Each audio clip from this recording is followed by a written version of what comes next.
જે દુર્ઘટના બની છે, નાના ભૂલકાઓ, નિર્દોષ ભૂલકાઓ, બાળકો અને જે એમના પરિવારજનોએ જીવ ગુમાવ્યા છે, એના માટે ખૂબ જ આજે જે આ હૃદય હચમચાવી નાખે એવી દુર્ઘટના આ બની છે.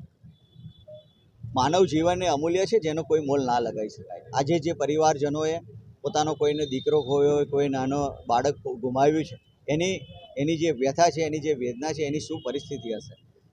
આવી જે દુર્ઘટનાઓ બને છે, વારંવાર જે દુર્ઘટનાઓ બને છે, એમાં કંઈક ને કંઈક રીતે તંત્રની બેદરકારી હોય કે સત્તાધીશોની બેદરકારી છે, એ ચોક્કસપણે દેખાઈ આવે છે.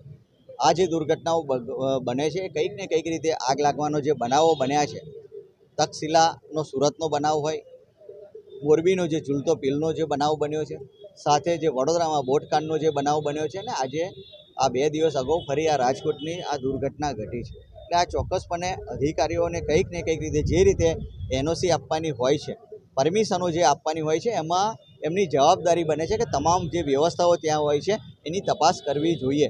પરંતુ આ જે રીતની દુર્ઘટનાઓ બને છે, એમાંથી ચોક્કસપણે એવું સાબિત થાય છે કે કંઈક ને કંઈક રીતે હપ્તાખોરી જે ચાલી રહી છે, એના રીતે પૂરેપૂરી તપાસ કરવામાં આવતી નથી ને આવા જે બનાવો એમાં બનવા આવે છે, ને કેટલાય પરિવારજનોને પોતાના વાલ સોમેનો ગુમાવવાનો વારો આવે છે.